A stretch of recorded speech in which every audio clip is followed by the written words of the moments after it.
Namaste. Welcome to Monday night Kirtan and Bhagavad Gita class with Bhagavad. And once again, we very much appreciate you coming to join in with us.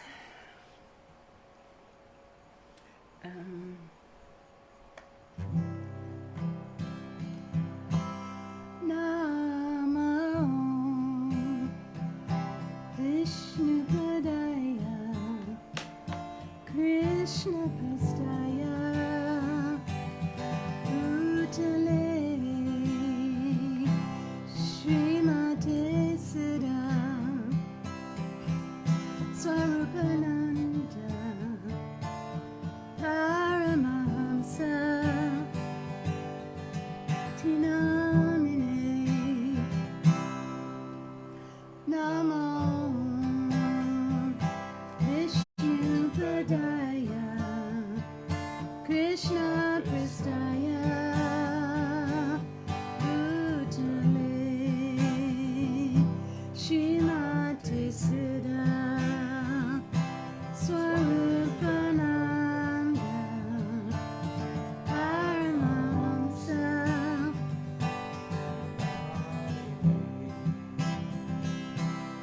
Namo Siddha Swarupananda Paramahamsa Namine Purakaruna Swarupaya Radha Krishna Prastayate Namo Siddha Swarupananda Paramahamsa Namine Purakaruna Swarupaya Radha Krishna Prastayate Namo Vishnu Padaya Krishna Prastaya Bhutale Srimate Bhaktivedanta Swami Iti Namine Namo Vishnu Padaya Krishna Prastaya Bhutale Srimate Bhaktivedanta Swami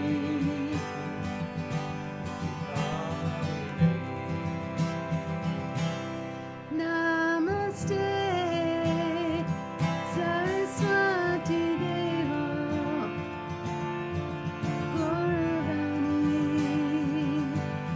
Charine Nirvasesha Sunyavadi Asaja Isata Vine Namaste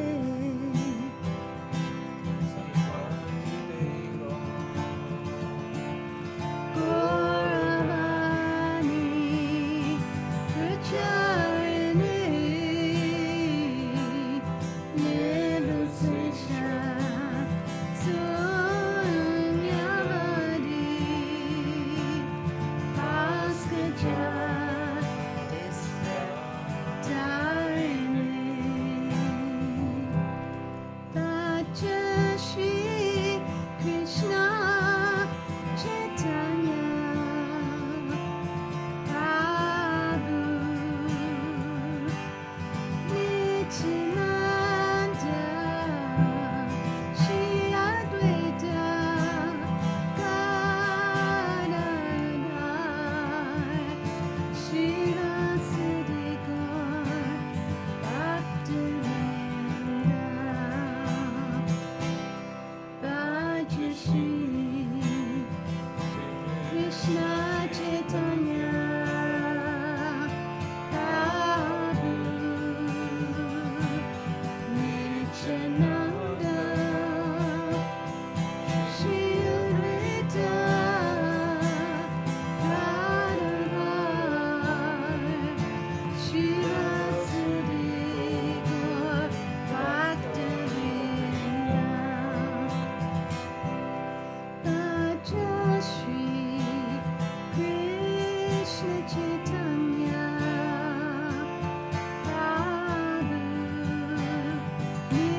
Krishna, Hare Hare, Hare Rama, Hare Rama, Rama Rama, Hare Hare, Hare Bol, Nitai Gaur, Nitai Gaur, Hare Bol, Nitai Gaur, Nitai Gaur, Hare Bol, Nitai Gaur, Nitai Gaur, Hare Bol, Nitai Gaur, Nitai Gaur, Hare Bol, Nitai Gaur, Nitai Gaur, Hare Bol, Nitai Gaur, Nitai Gaur, Hare Bol, Nitai Gaur, Nitai Gaur, Hare Bol, Hare Bol, Nitai Gaur, Nitai Gaur, Nityananda, Nityananda, Gauranga, Gauranga, Nityananda, Nityananda, Gauranga, Nityananda, Nityananda, Gauranga, Gauranga, Nityananda, Gauranga, Nityananda, Nityananda, Gauranga, Gauranga, Nityananda, Nityananda, Gauranga, Nityananda, Nityananda, Gauranga, Gauranga, Nityananda, Nityananda, Gauranga, Hare Bol, Nitai Gaur, Nitai Gaur, Hare Bol, Nitai Gaur, Nitai Gaur, Hare Bol, Nitai Gaur, Nitai Gaur, Hare Bol, Nitai Gaur, Nitai Gaur, Hare Bol, Hare Krishna, Krishna Krishna, Hare Hare, Hare Rama, Rama Rama, Hare Hare,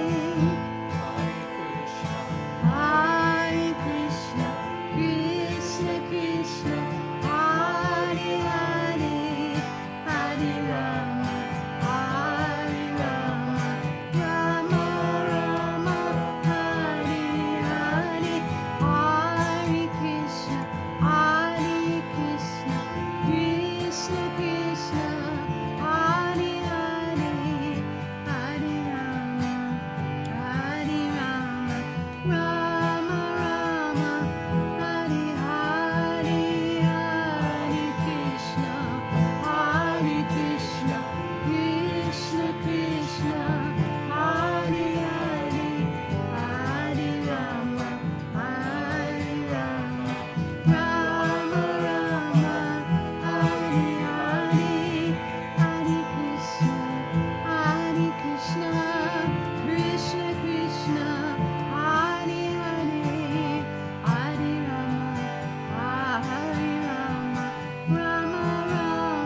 Krishna Krishna, Hare Hare,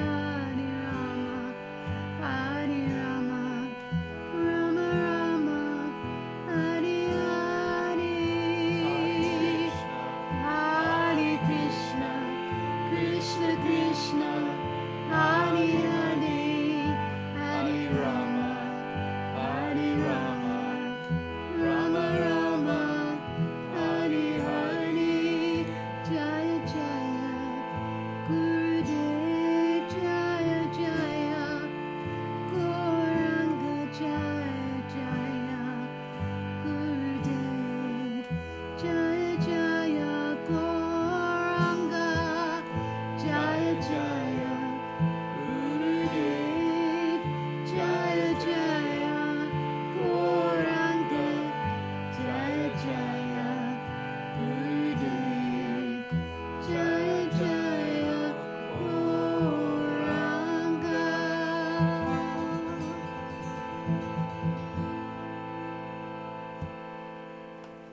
Haribol. Jayam Vishnu Paramahasa Parivajakasatar Shishima Jagakuru Siddhisurupananda Srila Prabhupada Ki Jai. Jayam Vishnu Paramahansa Parivajakasatar Shishima. His Divine Grace Srila A.C. Bhaktivedanta Swami Prabhupada Ki Jai. Ananta Gauda Vaishnavrinda Ki Jai. Prem se kaho Shri Krishna Chaitanya Prabhu Nityananda Shri Advaita Gadadhar Shri Vasari Gaur Bhattavrinda Ki Jai.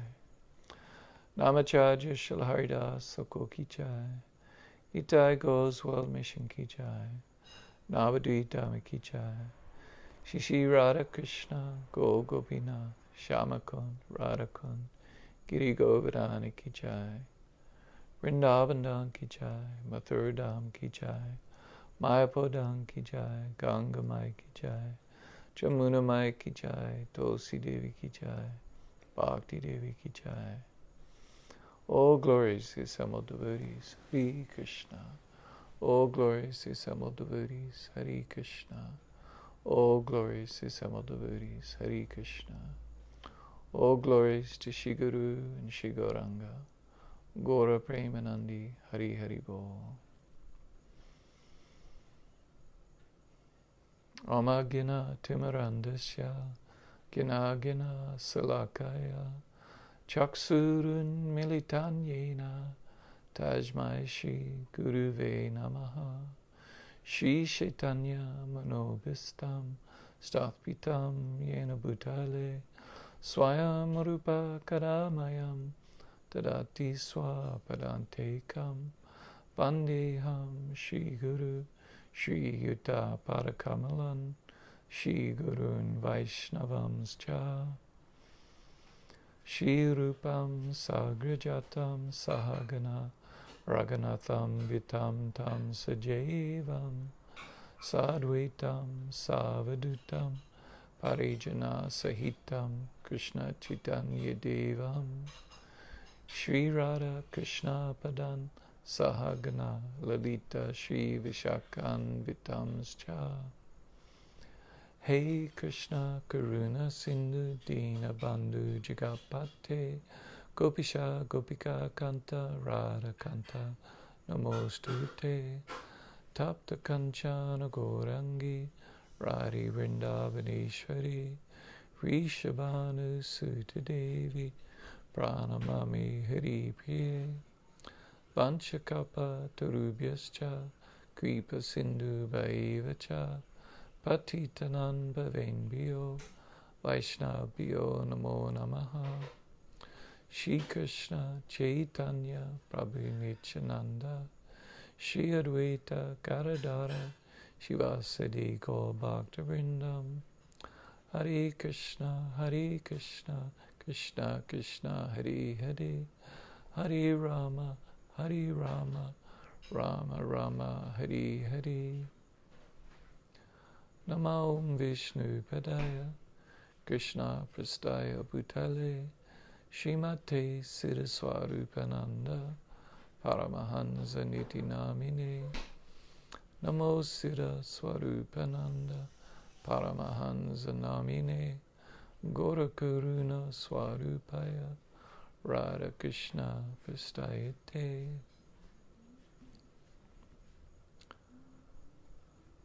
So before speaking on Bhagavad Gita, first I offer my respectful obeisances under the lotus feet of my spiritual master, Jagatguru Siddhasarupananda Paramahansa Srila Prabhupada, who is very dear to Lord Krishna, having taken shelter at his lotus feet. Srila Prabhupada is the mercy manifestation of Lord Chaitanya, and is very dear to Radha and Krishna. Gora Karuna Swarupaya Radha Krishna Prastayate.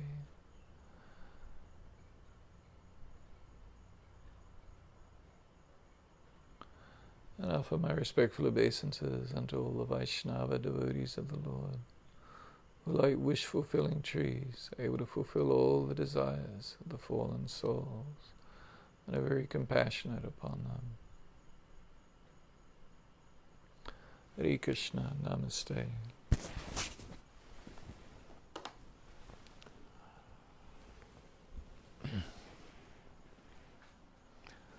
I have a bit of a marathon of classes at the end of the month. I have the Healing Chant 108 class on Friday, and then a Bhagavad Gita class at Yoga Kirtan Hawaii on Sunday, and this class on Monday, and then another Yoga Kirtan Hawaii class tomorrow.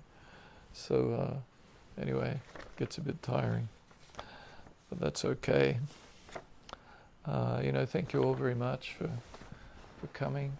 Really appreciate the opportunity to speak on Bhagavad Gita, and I very much appreciate all your comments and any questions you may have. So thank you very much. So speaking on Bhagavad Gita is a wonderful opportunity for me. I very much love Bhagavad Gita. Spent many years studying it over the decades, and learned a few things from here and there, from the commentaries of the Vaishnava Acharyas and from Srila Bhaktivedanta Swami Prabhupada's lectures, and of course Srila Prabhupada's lectures. And then I spent a bit of time learning how to recite the Sanskrit, and learning a tiny weeny bit about Sanskrit, and then that led to a period of time of memorizing some of the Sanskrit slokas. And so each morning,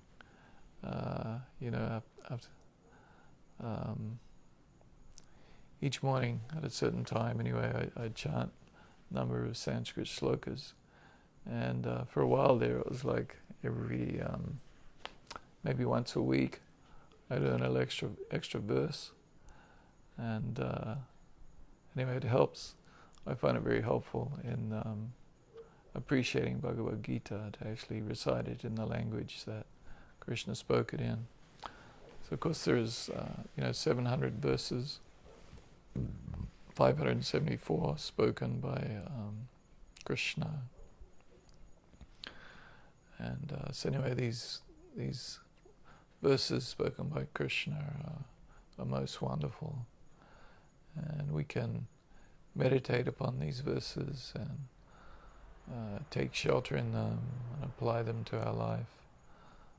As Krishna says in chapter 18, text 70, that he who studies this sacred conversation of ours, Ajashyati chaya imam damyam samvadamavayoho jnana yagnena tenaham ishtasha miti me medihi. So he who studies this sacred conversation, this Dhamma Samvada, or this conversation about Dhamma, worships me by his intelligence. Jnana yagnena tenaham. So yagna, actually a sacrifice. So it's like a sacrifice of our intelligence. So if we take our time and apply it to studying Bhagavad Gita and contemplating upon its meaning, reading the purports of Srila Bhaktivedanta Swami Prabhupada, then this is actually worshipping Krishna by the sacrifice of our intelligence. And so in Bhagavad Gita as it is by Srila Bhaktivedanta Swami, he gave us firstly the Sanskrit Devanagari, the script. Devanagari means the city of the gods. So the Devas or the gods are inhabiting the Devanagari script. Then he transliterated it into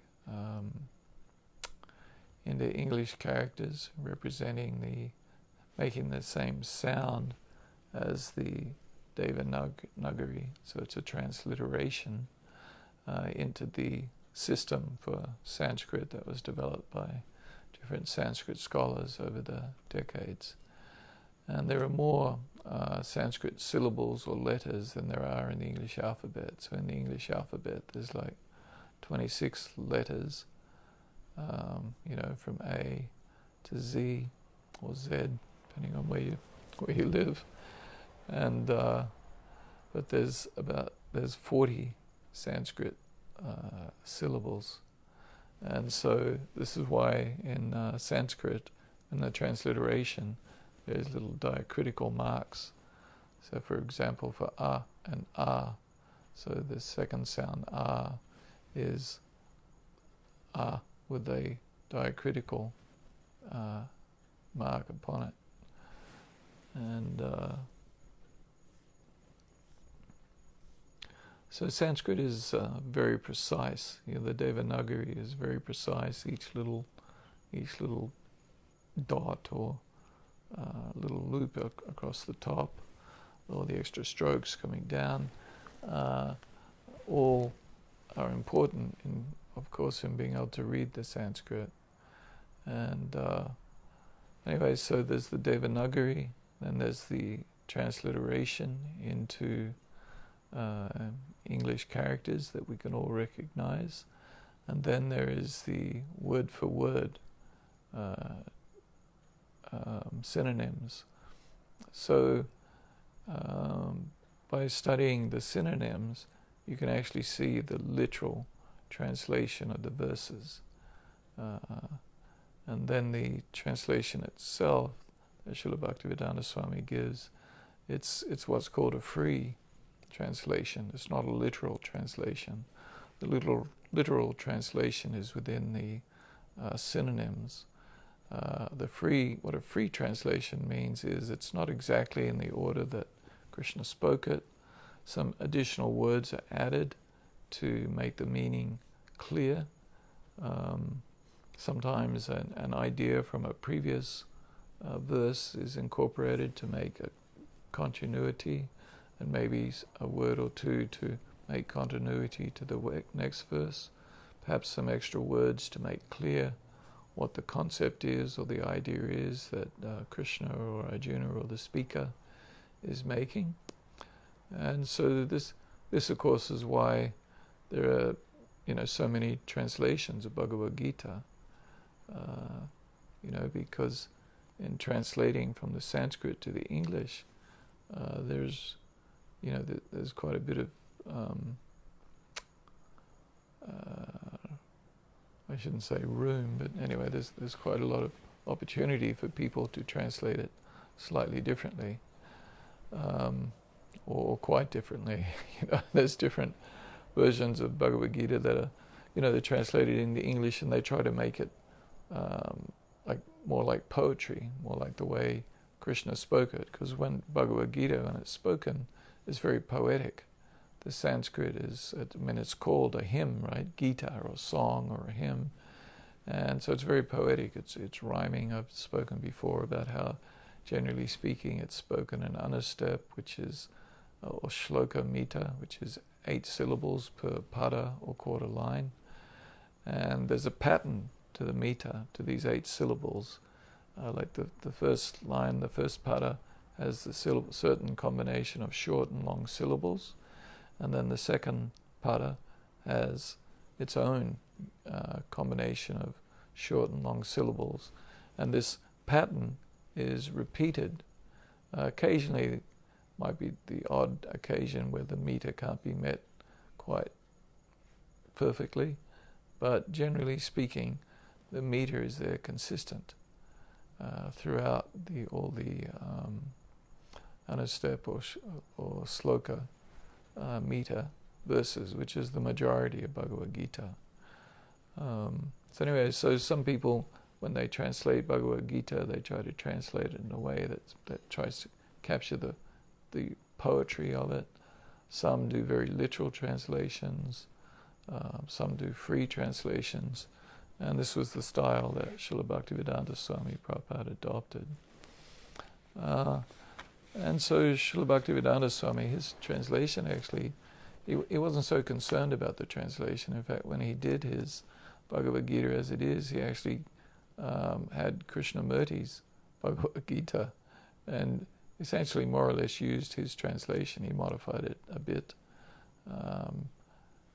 but not that much. And so actually, even when an impersonalist translates Bhagavad Gita, still it's actually pretty much the same meaning.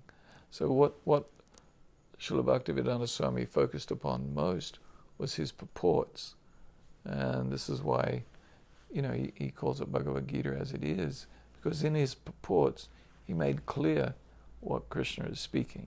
And he emphasized and repeated over and over again that Krishna is the Supreme Personality of Godhead, and that our function is to serve and love Him, that this is the goal of life, that we're spiritual in essence, but we're not the Supreme Spirit. So, of course, the impersonalists, when they make their commentary on Krishna's words, they try and, twist it and try to make out that Krishna is, saying that Brahman is the ultimate, or that we're all one, right? So that we're not unique individual spirit souls eternally, that this is only temporary. They try and extract all kinds of meanings out of it. And this is not through changing the translation so much, but more in their commentaries on it. And so Srila Bhaktivedanta Swami was quite upset about this, and particularly to his commentary on, or his purport on Bhagavad Gita chapter 9, text 34, where Krishna says, Man manabhava madbhakto madhyaji mam namaskuru mam ivashasi yuktvavam abmanam matparayanaha. So just think about me, man manabhava, just become my devotee, just love me. Man manabhava madbhakto, just think about me and love me. Madhyaji mam namaskuru, mam Aji, just offer your worship unto me, worship me.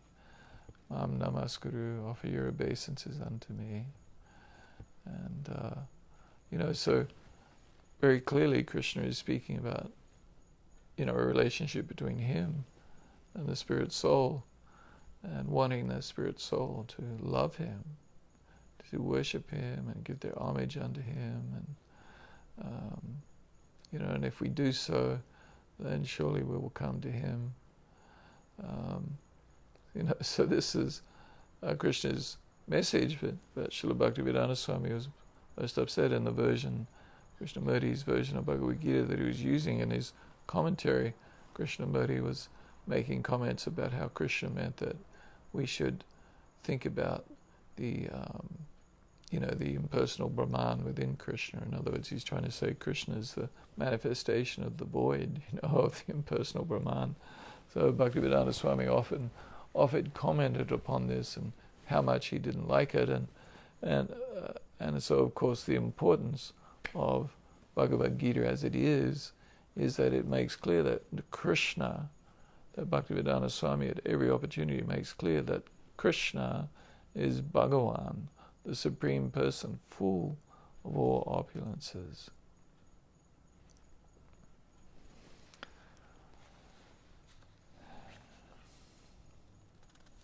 So this work of Bhagavad Gita as it is by Srila Bhaktivedanta Swami, of course, is the most well-known Bhagavad Gita. There's who knows how many million, probably well over 50 million copies of Bhagavad Gita have been printed and sold, distributed. And prior to Bhaktivedanta Swami's translation and Bhagavad Gita as it is, Bhagavad Gita was, generally not known by very many people. In the first translation of Bhagavad Gita into English was done in around 1750, when some of the first British were in India, and a very small number of them actually appreciated the Vedic culture, and enough to actually learn Sanskrit and learn how to translate Bhagavad Gita. And then there was also a number of German scholars who were Sanskritists. A lot of Germans studied Sanskrit, and as we know, even Adolf Hitler had some sort of knowledge of Sanskrit and actually took the swastika, which means swasti, it means auspiciousness, right? So auspiciousness and peacefulness, and Hitler rotated it and changed its meaning to become inauspicious. If you look carefully at the cover of the original Krishna book, with a beautiful picture of Radha and Krishna, you will see in Krishna's dress, you'll see swastikas. So swastikas, and actually if you go to India, you'll see at the different temples, quite often there'll be swastikas. And so this is a sign of swasti or auspiciousness. But unfortunately, of course, in the Western world, the swastikas become associated with much very negative and evil, Nazi party.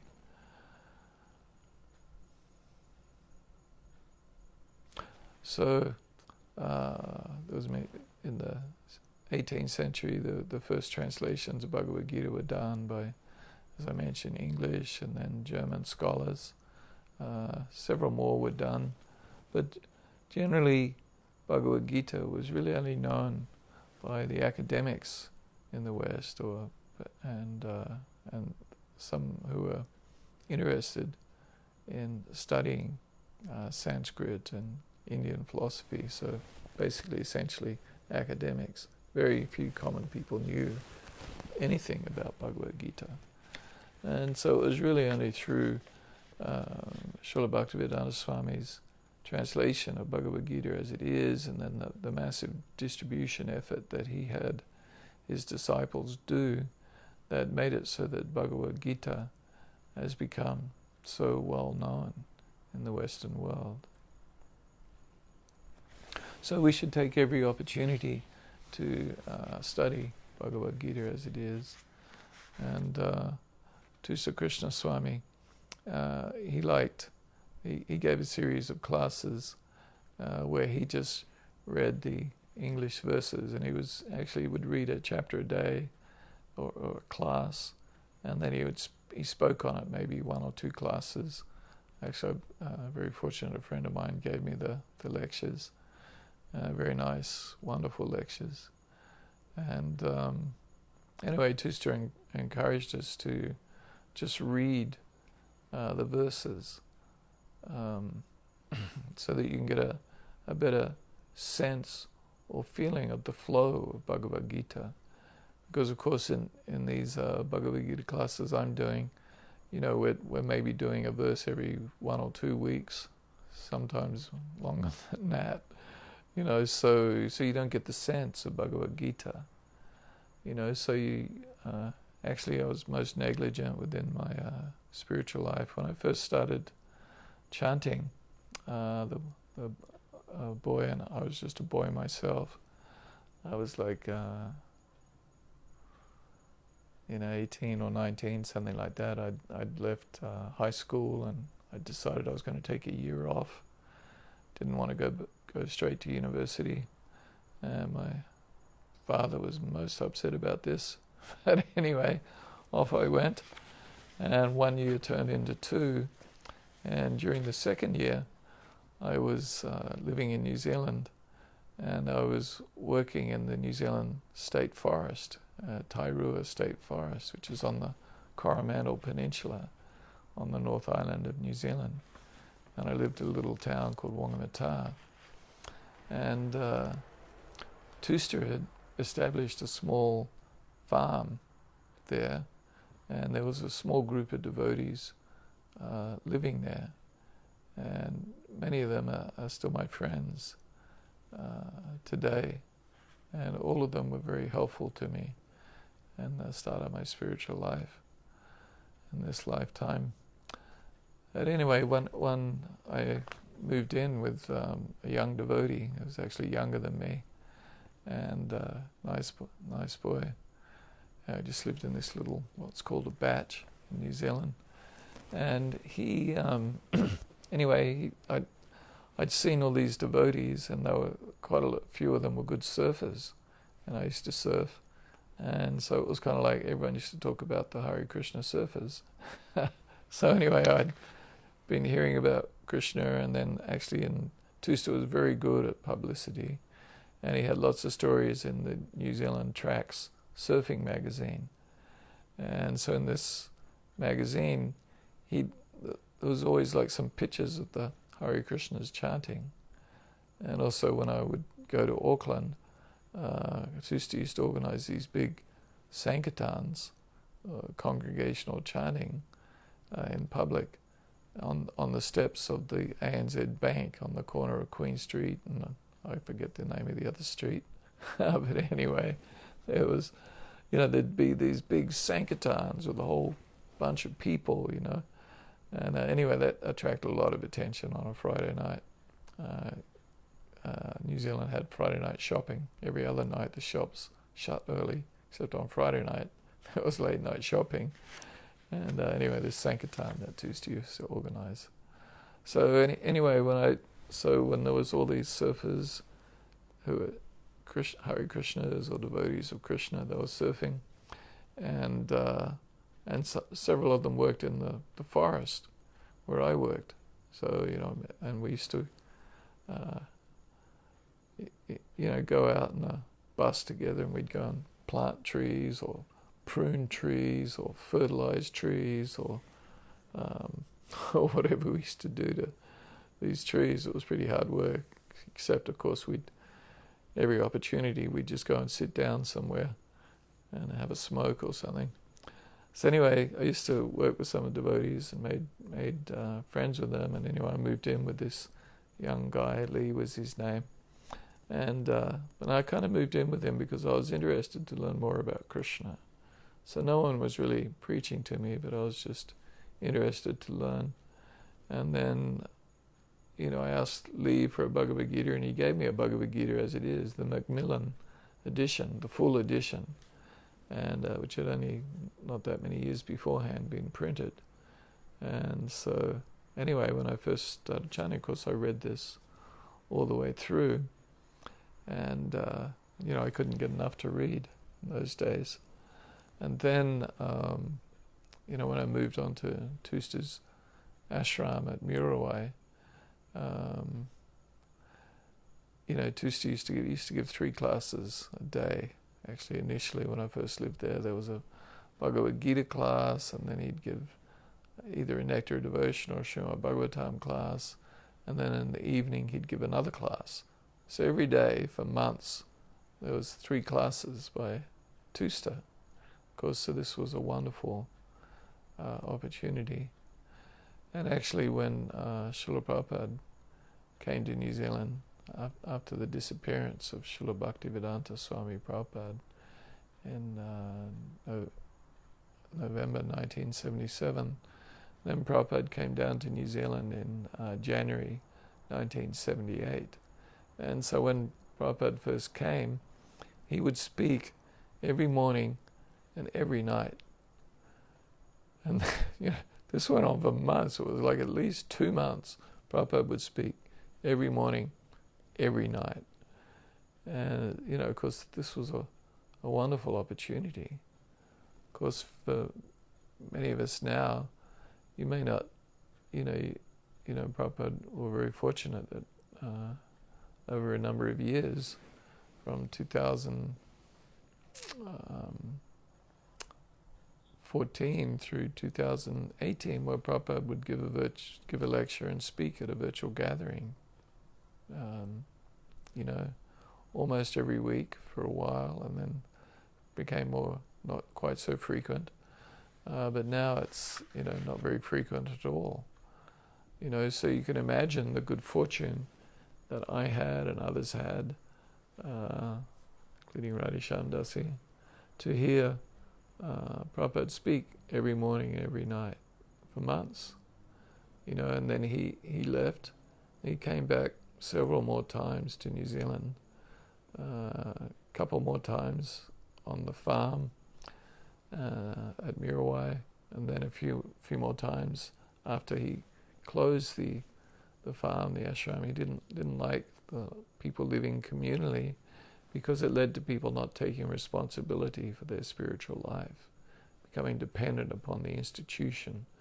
If you're not responsible for your own individual maintenance and support, and you become dependent upon the institution, it leads to a kind of laziness that can lead to laziness in your actual spiritual life. You're feeling that somehow I've joined a team, or I'm part of I'm part of this group, and the group does this and the group does that, and you can tend to not take individual responsibility for your spiritual life. In other words, every morning there's like Mangalatik, and then there's Japa, and then there's Guru Puj, then there's a class, and then there's organized devotional service that you engage in. Your meals are provided. Maybe you're one of the cooking team.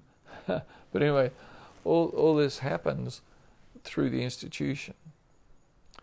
And, so whereas Prabhupada much prefers the idea that, people are individually responsible, of course not in every circumstance, but anyway, he likes the idea that people are responsible, that they need to be internally motivated to do their morning sadhana bhakti practices, their chanting of japa, and their listening to a lecture, and their reading the yoga texts like Bhagavad Gita or Srimad Bhagavatam.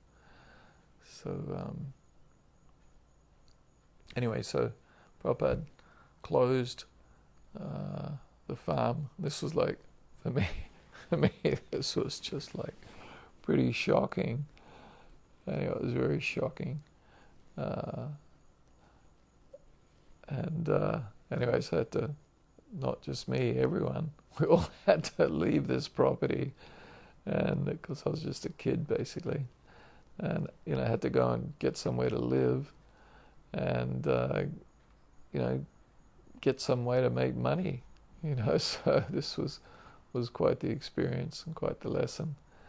But anyway, after that, Prabhupada came several more times to New Zealand, and even though now all the devotees were, living in the city, still he would speak nearly every night. We'd rent a hall or a place, big room somewhere, and Prabhupada would come and speak.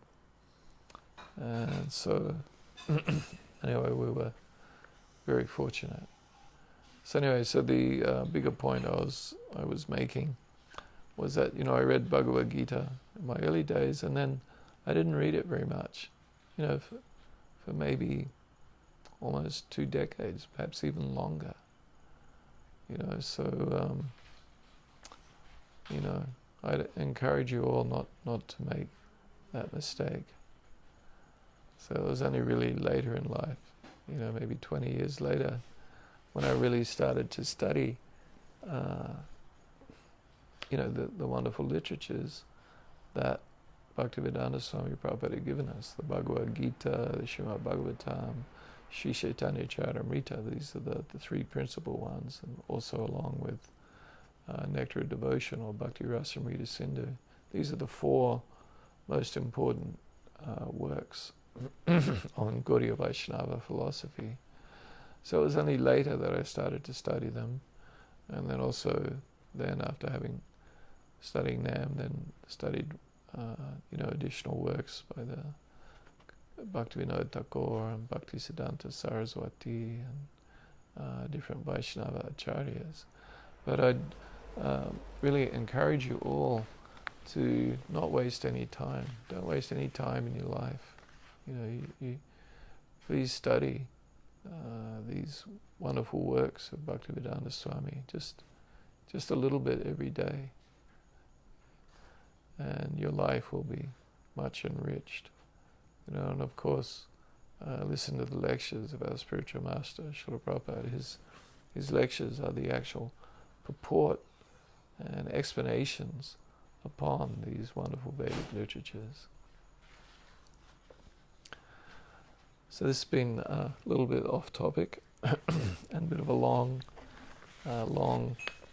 discussion. So last week it was the International Day of Peace, so I spoke on Bhagavad Gita and peace, and I posted all the different verses that there are where Krishna speaks about peace.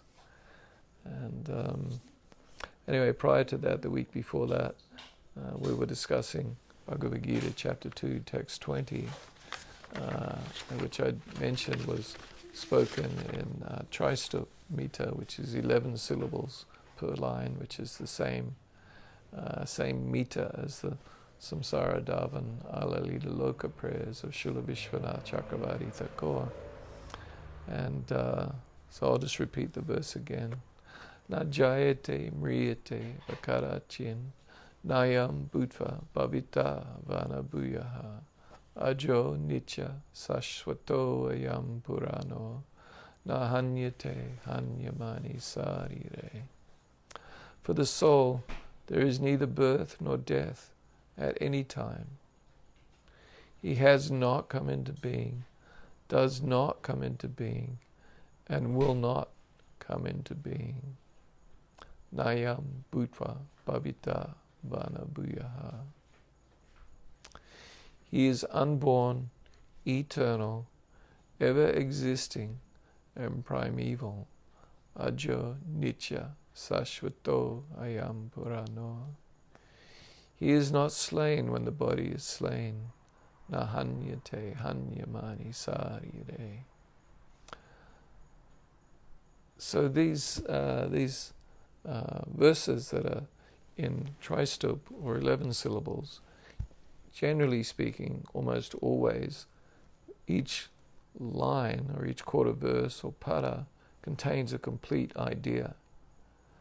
So that's why the English translation of a Tristup verse each sentence will generally be just one of the padas.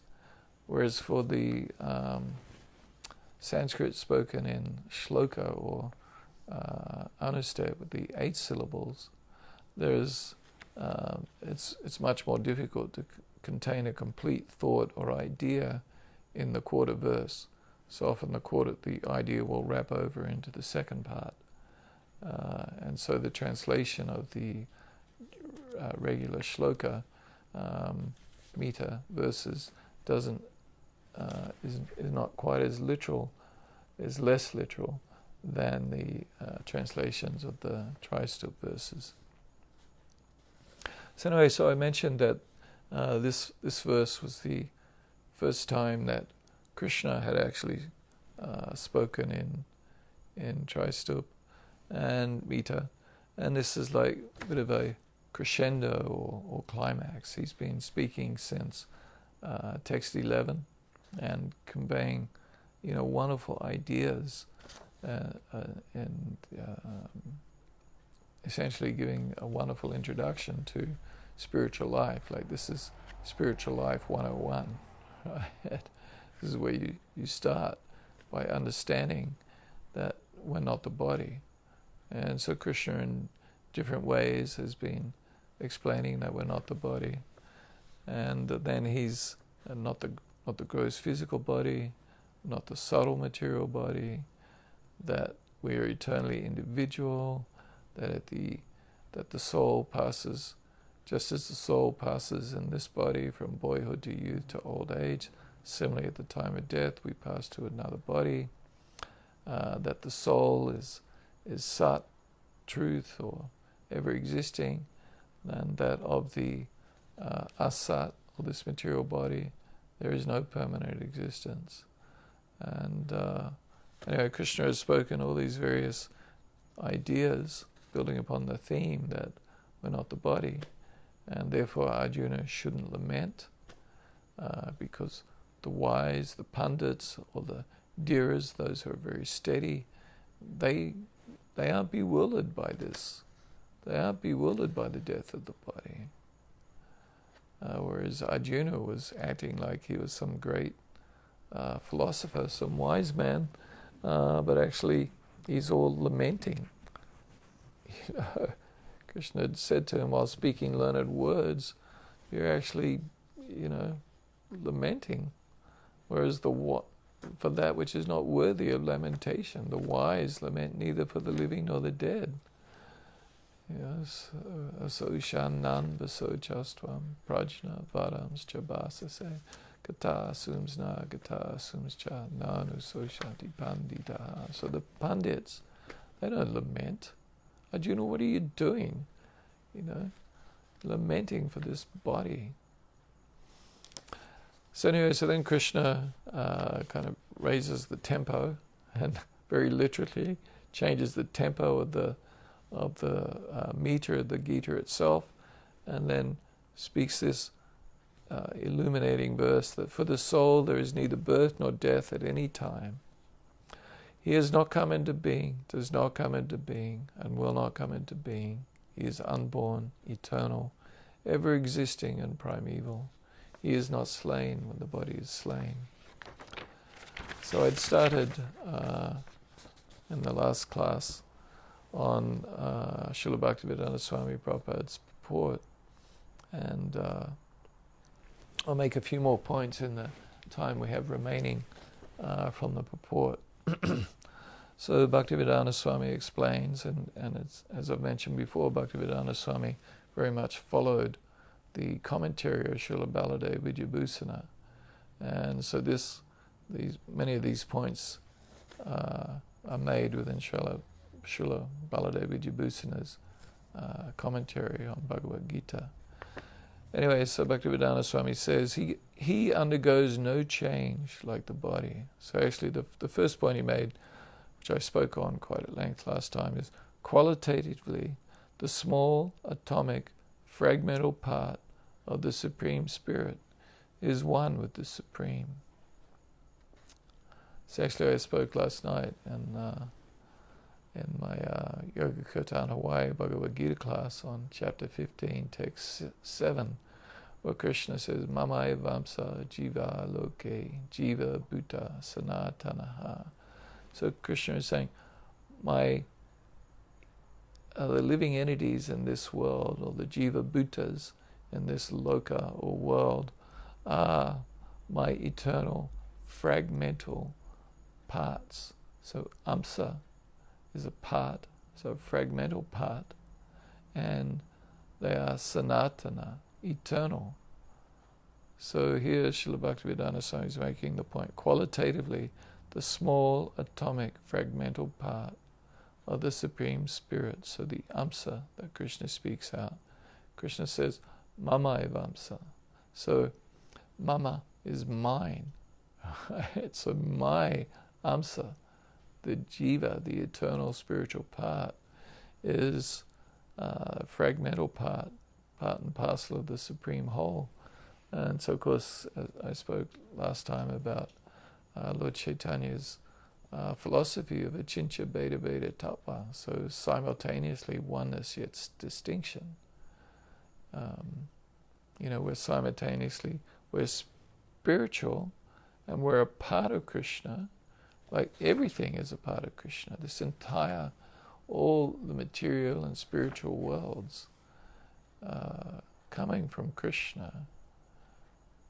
Krishna says, chapter 10, text 8, Aham savasya prabhavo mata savam prabhatate. I am the source of everything. Everything emanates from me. Srila Bhaktivedanta Swami Prabhupada expands upon the everything to say, all the material and spiritual worlds emanate from me. Right? So all the material and spiritual energies, Krishna's Yogamaya or internal potency, his external potency, Mahamaya, and then his marginal potency, the Jivatmas, the Tatash, the Shakti, on the borderline between it can come under the influence of either Krishna's internal spiritual potency or his external potency, Mahamaya. So he expands from here to say, he undergoes no changes like the body. So the spirit soul, you are unchanging. You don't change. Whereas the body, so it undergoes no changes like the body. The body is subject to 6 kinds of transformation. Firstly, it takes its birth from the womb of the mother's body. So birth. Remains for some time, so existence. It grows, produces some effects, has children, gradually dwindles, and at last vanishes into oblivion. So this is life, right? We take birth, we remain, we grow, we produce some effects, generally speaking, then we gradually dwindle. Like if you look at old people, they get hunched over and start dwindling, start losing weight. Like my father, he's like, dwindling, totally dwindling, and then at last vanishes into oblivion. Once the body is dead, it begins to break down, so either it gets cremated super quick or thrown into the dirt so that people don't have to see and deal with this rotten, decaying mess of a body. So the soul, however, does not go through any of this. You, the Atma, you do not take birth. You do not hang around or remain for a while. You don't grow. You don't produce any effects, or you don't create children. Right? Those children are eternally existing individual spirit souls.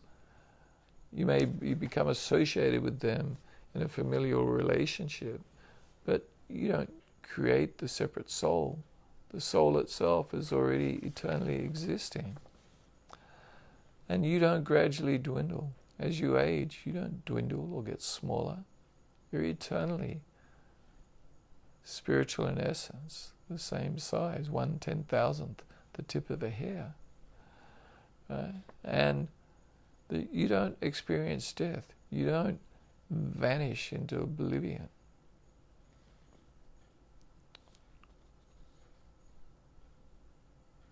The soul is not born, but because he takes on a material body, the body takes its birth.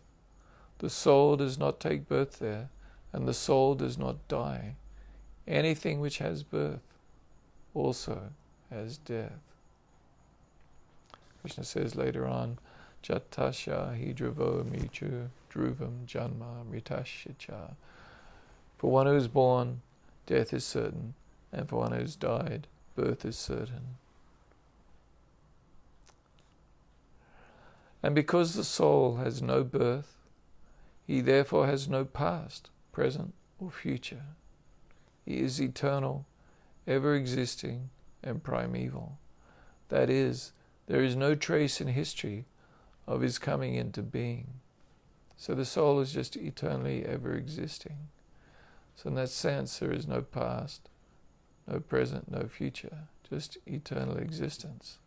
So of course, it's a very difficult concept for us to understand. We're so conditioned by kala, or eternal time, where there's, and always, of course, we see it as very linear, and we see it as there being a beginning, that's birth, and there's existence, and then there's an end, which is death.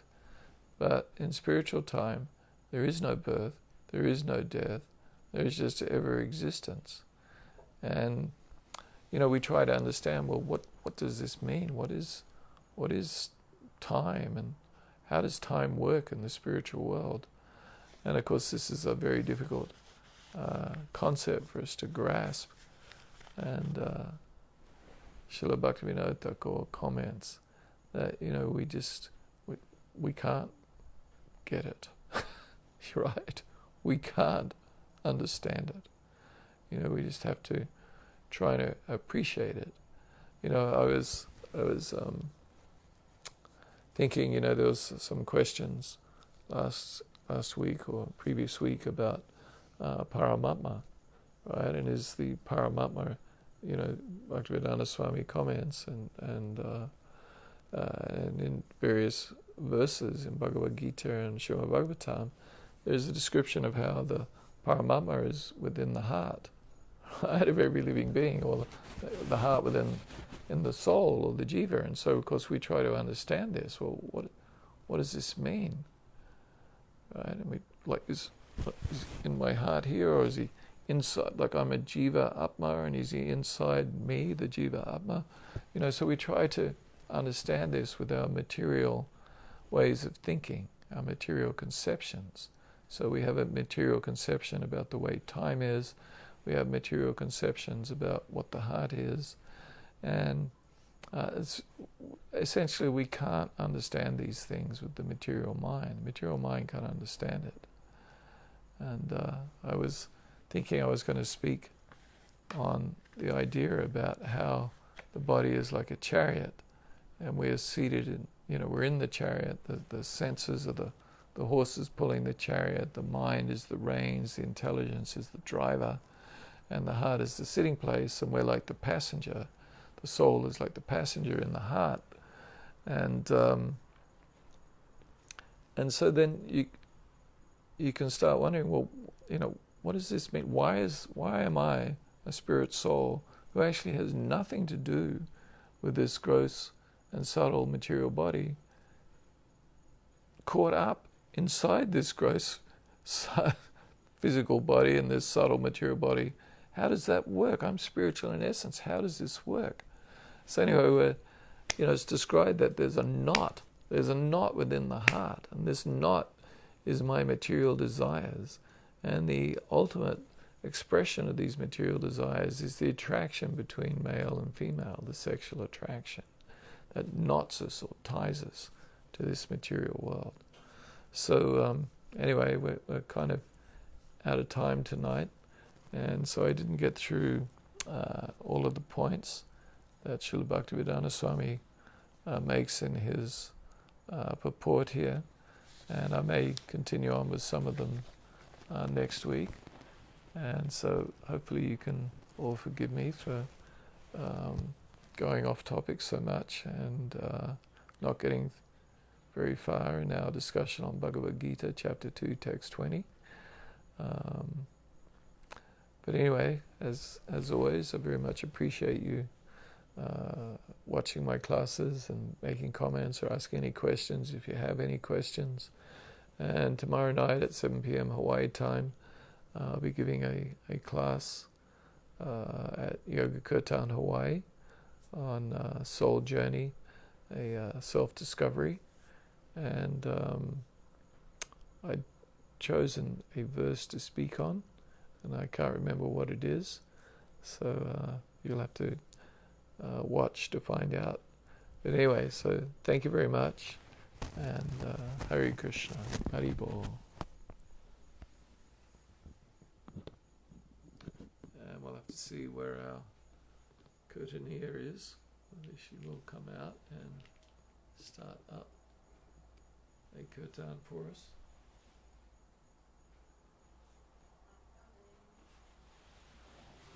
She says she is coming.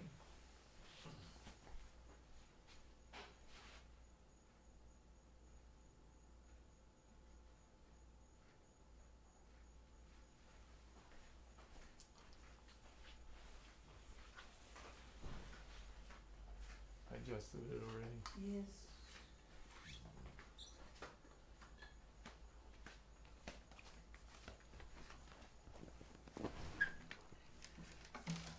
Haribol. Hare Krishna, Krishna, Krishna Krishna, Hare Hare Rama, Hare Rama, Rama, Hare Hare, Hare Krishna, Hare Krishna, Krishna Krishna, Hare Hare,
Best wishes to everybody.